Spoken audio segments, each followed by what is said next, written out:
प्यारे बुज़ुर्गों, माताओं, भाई और बहनों, आज हम सब यहाँ दयाल पुरुष संदर्शन सिंह जी महाराज की याद में इकट्ठे हो रहे हैं। वो भाई बहुत खुशकिस्मत हैं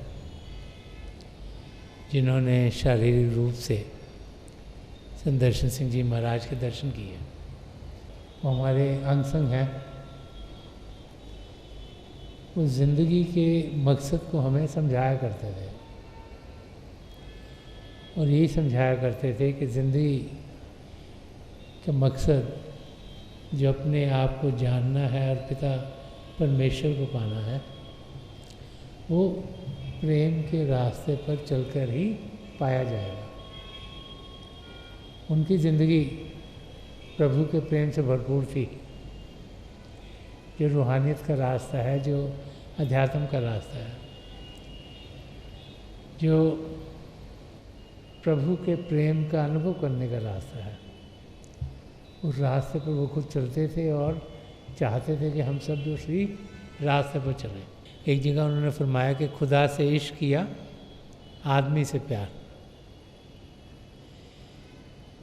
कि सबसे ज़रूरी है कि हम पिता परमेश्वर से प्रेम करें, उनको याद करें, उनके भाने में जिएं, उनकी रज़ा में जिएं। और जब पिता परमेश्वर को याद करेंगे, उनसे प्रेम करेंगे, तो खुद ब खुद जो इस सृष्टि प्रभु ने रची है, उससे हमें लगाव हो जाएगा। उनकी ज़िंदगी की ओर देखते हैं तो हम सबसे बहुत प्रेम करते थे। बहुत से भाई बहन हैं जो आज भी ये कहते हैं कि संदर्शन सिंह जी महाराज उनसे सबसे ज़्यादा प्रेम करते थे। उन्होंने हम सबको ये अनुभव करवा दिया कि वो हमसे बहुत प्रेम करते हैं और वो चाहते थे कि उनके प्रेम के ज़रिए हम प्रभु के प्रेम का अनुभव करें। प्रभु का प्रेम जो हम सबके भीतर बस रहा है, प्रभु का प्रेम जो कण कण में समाया हुआ है, प्रभु का प्रेम जिसके ज़रिए हम अपनी मंजिल को पा सकते हैं। जब संदर्शन सिंह जी महाराज की ज़िंदगी को देखते हैं तो हमारे सामने एक ब्लूप्रिंट खुलना शुरू हो जाता है कि इंसान को कैसे जीना चाहिए। अगर आज हम उनकी बरसी के भंडारे पर इकट्ठे हो रहे हैं तो उनको याद करना है, सही मायनों में याद करना, उनके वचनों का पालन करना है, उनके बताए हुए रास्ते पर चलना है। और जब हम उनके बताए हुए रास्ते पर चलेंगे तो अपनी मंजिल तक ज़रूर पहुंच जाएंगे। सबसे बड़ी देन जो संदर्शन सिंह जी महाराज ने हम सबको दी, वो भजन अभ्यास करने का तरीका सिखाने की दी। उन्होंने समझाया कि हम सब शरीर नहीं, हम सब दिमाग नहीं, हम एक आत्मा है। और ये भी समझाया कि अगर आत्मा का अनुभव करना है, अगर सदा सदा का सुख चैन पाना है, तो फिर ध्यान बाहर की दुनिया से हटाकर अंदर की ओर करना पड़ेगा। तुलसी साहब ने भी फरमाया कि दिल का हुजरा साफ कर जाना कि आने के लिए ध्यान गैरों से उठा उसके बिठाने के लिए। कि हमें अपने आप को साफ करना है, पाक करना है। जो मन माया के पर्दे हमारे ऊपर पड़े गए हैं उनको हटाना है। तो हटेंगे कैसे? जब हम शब्द के साथ जुड़ते हैं। उसे नाम कहें, शब्द कहें, ज्योति और श्रुति कहें, क्रिएटिव पावर कहें, वो शब्द जो प्रभु से उत्पन्न हुआ, वो शब्द जो कण कण में समाया, वो शब्द जो हम सबके भीतर चल रहा है। उसके दो रूप हैं, एक ज्योति और श्रुति। और जब उसके साथ हम जुड़ते हैं तो फिर जो मन माया के पर्दे हमारी आत्मा पर पड़े हुए हैं वो हटने शुरू हो जाते हैं। तो अध्यात्म का रास्ता, अपने आप को जानने का रास्ता, ध्यान अंदर की ओर करने का रास्ता तो मेडिटेशन कहा जाए, भजन सिमरन कहा जाए, सिटिंग इन साइलेंस कहा जाए, अलग अलग नाम अलग अलग भाषाओं में उस रास्ते को दिए गए हैं जिसके ज़रिए हम अपनी आत्मा को शुद्ध कर सकते हैं और फिर अपने सद्गुरु की मदद से परमात्मा में जाकर लीन हो सकते हैं। संत दर्शन सिंह जी महाराज ने बहुत कुछ सिर्फ समझाया ही नहीं, लेकिन बहुत कुछ वो लिख गए हैं ताकि अगली पीढ़ियां जब तक आती रहेंगी उन्हें सच्चाई का अनुभव हो, वो जान सकें कि एक रास्ता है, कि ये नहीं कि ज़िंदगी अंधेरी है, ये जाने कि ज़िंदगी रोशनी से भरपूर है, रोशनी हम सबके भीतर है और उस रोशनी का हमें अनुभव करना है। बार बार वो हमें यही समझाया करते थे कि हम बड़े खुशकिस्मत हैं कि प्रभु ने हम पर देन की कि हमें ये मानव चोला दिया। ये तो हमारी आत्मा 84 लाख जिया जिनमें कहीं भी भड़क सकती थी। तो पिता परमेश्वर का हम शुक्राना अदा करें। उनकी ज़िंदगी कैसी थी, उन्होंने एक शेर के ज़रिए बयान की है कि नफज नफज मुझे लाजिम है शुक्र का सजदा, कि मेरे दोस्त का एहसान है ज़िंदगी मेरी। तो कहते हैं हर सांस में मैं पिता परमेश्वर का शुक्रिया अदा करता हूँ कि हे प्रभु आपने मुझे मानव चोला दिया, हे प्रभु आपने मुझे ज़िंदगी दी, हे प्रभु इसमें आपने वो पदार्थ दिए हैं जिनके ज़रिए मैं अपने आप को जान सकता हूँ और पिता परमेश्वर को पा सकता हूँ। ये पदार्थ सब पिता परमेश्वर ने हमें दिए हुए हैं। अब इनका इस्तेमाल हमने करना है। जो इनका इस्तेमाल करेगा वो अपनी मंजिल तक पहुंच जाएगा और जो ये पदार्थ होते हुए ध्यान बाहर की दुनिया में लगाए रखेगा वो फिर से 84 लाख जिया जो उनमें भटकना शुरू हो जाएगा। तो संत दर्शन सिंह जी महाराज जिन्होंने नाम की देन हजूर बाबा सावन सिंह जी महाराज से पाई, जिनकी तरक्की अपनी मंजिल में हजूर बाबा सावन सिंह जी महाराज और परम संत कृपाल सिंह जी महाराज की शरण में हुई, वो यही चाहते थे कि हम सब भी प्रभु के शब्द का अनुभव करें। जब अंदर की दुनिया में जाएंगे, शब्द के साथ जुड़ेंगे, तो अपने आप हमारे अंदर जागृति होगी और जब अपने अंदर जागृति होगी तो हम देखेंगे कि हमारे अंदर कितने सुख चैन के खजाने हैं। हम लोग सब बाहर की दुनिया में ही सुख चैन पाने की कोशिश करते हैं, लेकिन बाहर की दुनिया में सब कुछ हमें भूल भुलेखे में डालता है। ये माया की दुनिया है, दिखती कुछ और है, असल में कुछ और है। तो हमें अंदर की दुनिया में जाना है जो सच्ची सुच्ची दुनिया है, जो प्रभु के प्रेम की दुनिया है, जिसमें आनंद ही आनंद है। और जब उस आनंद का अनुभव हमें होना शुरू हो जाता है तो फिर हमारी यही कोशिश होती है कि हम उस दुनिया में ज़्यादा देर रहें जहाँ से इंसान को खुशी मिलती है, वो वहीं रहना चाहता है। और जब हम अंदर की दुनिया में बढ़ते हैं, अंदर में प्रभु की ज्योत के दर्शन करते हैं, प्रभु की ध्वनि को सुनते हैं, तो इतना आनंद हमारी आत्मा को आता है कि वो यही चाहती है कि वो उसी माहौल में जिए।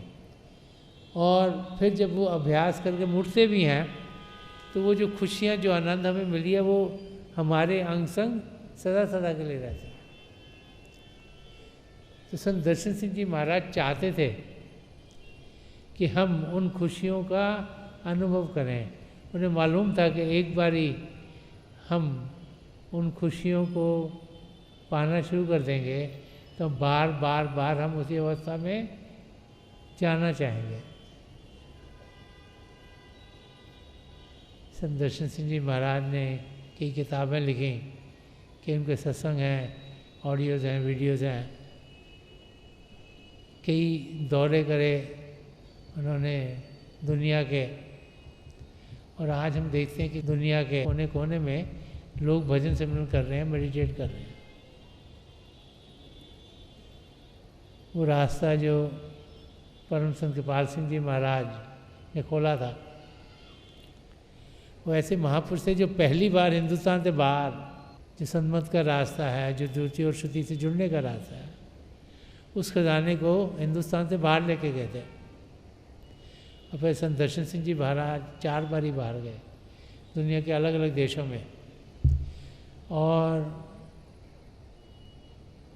उनका बताया हुआ रास्ता लाखों करोड़ों लोग अपनी ज़िंदगी में ढाल रहे हैं। शारीरिक रूप से शायद हम उन्हें देख नहीं पा रहे, लेकिन वो हमारे अंग संग हैं, हमारे भीतर हैं। तो जब भी एक शिष्य जब अपने सद्गुरु को देख नहीं सकता तो उसे बड़ी तकलीफ होती है। तो मीराबाई जी फरमा रही कि दरस बिन दूखन लागे नैन, कि जब इन भारी आँखों से अपने सद्गुरु के दर्शन नहीं होते तो एक शिष्य को बहुत तकलीफ होती है। वो यही चाहता है कि उसके सद्गुरु के दर्शन हो। कुछ और मालूम है कि सद्गुरु के दर्शनों के ज़रिए ही वो पिता परमेश्वर तक पहुंच सकता है। तो वो चाहता है कि उसे अपने सद्गुरु के दर्शन हो, और जब उसे सद्गुरु के दर्शन नहीं होते तो वो हाल यहाँ पर मीराबाई जी इस भजन के ज़रिए हमें समझा रही हैं। कह रही हैं, हे मेरे सद्गुरु, आपके मुझे दर्शन नहीं हुए तो मेरी आँखें आपको ढूंढते ढूंढते तरस गई हैं, दुखने लगी हैं, मुझे शरीर में तकलीफ़ होनी शुरू हो गई है, क्योंकि आपके दर्शनों के लिए मैं जी रही हूँ। एक सच्चा शिष्य इसी अवस्था में होता है। उसे मालूम है कि उसकी मंजिल उसके सद्गुरु के ज़रिए उसके सामने खुलनी शुरू होगी। उसे मालूम है कि अगर उसने ज़िंदगी के मकसद तक पहुंचना है तो फिर उसे अपने सद्गुरु के बताए हुए रास्ते पर चलना होगा। तो फिर एक शिष्य यही चाहता है कि अपने सद्गुरु के दर्शन करे, ताकि उनके दर्शनों के ज़रिए उसकी तवज्जो पिता परमेश्वर की ओर हो और उसके कदम तेज़ी से अपनी मंजिल की ओर बढ़ते चले जाएं। जिस माहौल में हम होते हैं उसी का हमें असर होता है। तो जब हम सत्संग में आते हैं तो फिर हमारा ध्यान पिता परमेश्वर की ओर होता है। क्यों? क्योंकि जो हमारे सद्गुरु हमें बार बार बार समझा रहे हैं कि प्रभु को याद करो, उनके नाम का जाप करो, सिमरन करो, उनका शुक्रिया अदा करो, उनको जानो, उनको पहचानो, उनकी और कदम बढ़ाओ। और फिर जब ऐसे मौके हों जब उनकी नज़दीकी नहीं पाते, हम सत्संगों में मिल नहीं पा रहे या पहुंच नहीं पा रहे, तो फिर एक शिष्य को बहुत ही तकलीफ़ होती है। वही यहाँ मीराबाई जी फरमा रही हैं कि दरस बिन दूखन लागे नैन, और आगे फरमा रही हैं कि जब से तुम बिछड़े मोरे प्रभु जी कबू न पायो चैन। अब यहाँ मीराबाई जी जो शारीरिक रूप से एक शिष्य अपने सद्गुरु से दूर होता है उसकी अवस्था बता रहे हैं कि जब से तुम बिछड़े मोरे प्रभु जी, कि जब से आप मुझसे अलग हुए हो कभी न पायो चैन, मुझे सुख चैन नहीं मिल रहा, मैं हलचल में हूँ, मैं स्ट्रेस में हूँ, मुझे तकलीफ़ हो रही है, मैं शांत नहीं हो पा रही। और अगर इसकी गहराई में जाएंगे तो जो सन्मत का रास्ता है, जो अपनी आत्मा का परमात्मा से मिलाप का रास्ता है, वो बार बार बार हमें समझाता है कि प्रभु कहीं दूर नहीं, प्रभु कोई शारीरिक रूप में नहीं, वो हमारे अंग संग हैं, हमारे भीतर हैं। और जो हमारे सद्गुरु हैं, जब हमें नाम की देन मिलती है तो उनका नूरी स्वरूप भी यहाँ शिव नेत्र पर, ये 10वें द्वार पर टिक जाता है। तो ये हमारी कमज़ोरी है कि हम सोचते हैं कि सद्गुरु हमसे दूर हैं, कि वो तो हमारे यहाँ बैठे हुए हैं, लेकिन हम ध्यान बाहर की ओर कर रहे हैं। तो ये रास्ता में समझाता है कि अगर हम ध्यान अंदर की ओर करेंगे तो हमारे भीतर जब हम शरीर से ऊपर उठ पाएंगे, कई खंड मंडल हैं, उनका हम अनुभव करेंगे। जब ध्यान टिकाएंगे, जब शरीर को शांत करेंगे, मन को शांत करेंगे, तब हम कदम अपनी मंजिल की ओर बढ़ाने के लायक होंगे। पहले तो रोशनियाँ दिखाई देंगी, फिर आसमान, सितारे, चंद्रमा, सूर्य, और फिर हम अपने गुरु के नूरी से तो पहुँच सकते हैं। ये हम सब पहुँच सकते हैं जिनको नाम की देन मिली है, क्योंकि हमारे सदगुरु जिन्होंने नाम की देन दी वो यहाँ शिव नेत्र पर एकाग्र हैं, चाहे वो शारीरिक रूप में हो चाहे ना हो, और वो हमारे साथ सदा सदा के लिए रहेंगे जब तक हमारी आत्मा का मिलाप परमात्मा से नहीं होगा। तो यहाँ जो फरमा रही हैं कि जब से तुम बिछड़े मोरे प्रभु जी कभी न पायो चैन, वो हम इंसान, हम शिष्य जब नाम लेने के बाद भी ध्यान बाहर की चीज़ों में लगाए रखते हैं तो हमें लगता है कि हमारे सदगुरु हमसे दूर हैं, लेकिन वो तो हमारे भीतर बैठे हैं, उनसे तो नज़दीक कोई हो ही नहीं सकता। ये हमारी कमज़ोरी है कि उनकी नज़दीकी होते हुए भी हम सोचते हैं वो हमसे दूर हैं।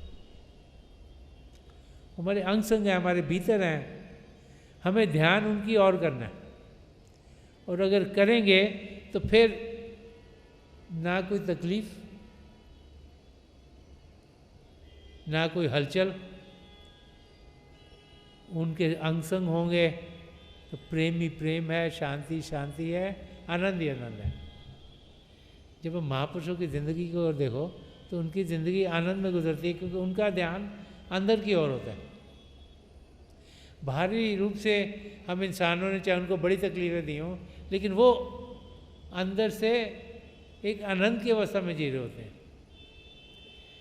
और उस अवस्था को हम सब पा सकते हैं। ये बार बार बार महापुरुष हमें समझा रहे हैं। आगे मीरा बाई जी फरमा रही हैं कि शब्द सुनत मेरी छतियाँ काँपें, मीठे लागे बहन। वो बाहर की बात कर रही हैं कि जब अपने सदगुरु से दूर हो तो उनकी आवाज़ आ जाए हमको, तो हम तो एकदम हरे भरे हो जाते हैं। खुशी इतनी होती है कि इंसान झूमना शुरू कर देता है, नाचना शुरू कर देता है। संत कृपाल सिंह जी महाराज ने एक जगह फरमाया कि if you know how much I love you will be dancing with Joy, कि अगर आपको मालूम हो कि मैं आपसे कितना प्रेम करता हूँ तो आप झूमना शुरू कर दोगे, नाचना शुरू कर दोगे। यही हालत हमारी होती है। हमारे कानों में हमारे सदगुरु की आवाज़ आती है, क्यों? हमें मालूम है कि वो हमारे नज़दीक हैं, हमसे दूर नहीं, और हर एक चीज़ हमारे लिए सही होगी। तो मीरा बाई जी ये करा रही हैं कि शब्द सुनत मेरी छतियाँ काँपें, तो एक जब दिल के अंदर एक लहर से उठने शुरू हो जाती है, खुशियों की लहर, आनंद की लहर, और मीठे लागे बहन के उनके शब्द हमको मीठे लगते हैं। क्यों? क्योंकि वो तो हमारी सफाई कर रहे हैं, हमें खुशियाँ दे रहे हैं, हमें आनंद दे रहे हैं, हमें अपनी मंजिल की ओर लेके जा रहे हैं। अब इसको अगर गहराई से समझने की कोशिश करें तो प्रभु का शब्द हमारे अंदर चल रहा है कि शब्द सुनत मेरी छतियाँ काँपें, कि जब हमारी आत्मा शब्द को सुनती है, उसके साथ जुड़ती है। शब्द के दो हिस्से हैं, ज्योति और श्रुति। चाहे ज्योति के साथ जुड़े, चाहे श्रुति के साथ जुड़े, चाहे लाइट के साथ जुड़े, चाहे साउंड के साथ जुड़े, तो उसमें खुशियाँ खुशियाँ आ जाती हैं। आत्मा जो परमात्मा से बिछड़े हुए जैसे लाखों करोड़ों साल हो गए, उसमें तंदुरुस्ती आनी शुरू हो जाती है, और जैसे ही उसमें खुशियाँ आती हैं वो तंदुरुस्त होती है, और उसको हर एक चीज़ अच्छी लगनी शुरू हो जाती है। तो बहुत सी बार अगर हम सिर्फ जो लिखा उसी तक रह जाएंगे तो असली तक पहुंच नहीं सकेंगे। तो यहाँ पे मीरा बाई जी हमें समझा रही हैं कि जब हम अंदर की दुनिया में बढ़ेंगे तो प्रभु के शब्द के साथ जुड़ेंगे। उनका शब्द, चाहे वो ज्योति हो, चाहे शुद्धि हो, चाहे रोशनी हो, रोशनी अगर अंदर दिखती है तो खुशियों की लहरें अंदर खिलती हैं। अगर अंदर में ध्वनि सुनती है तो खुशियों की लहरें हमारे अंदर खुलती हैं, और हर एक चीज़ हमें मीठी, खूबसूरत, अच्छी लगनी शुरू हो जाती है, क्योंकि हम प्रभु के दो जाति रूप हैं उनके साथ जुड़ गए हैं। समझा रही कि सारी खुशियाँ, सारा आनंद हमारे भीतर है।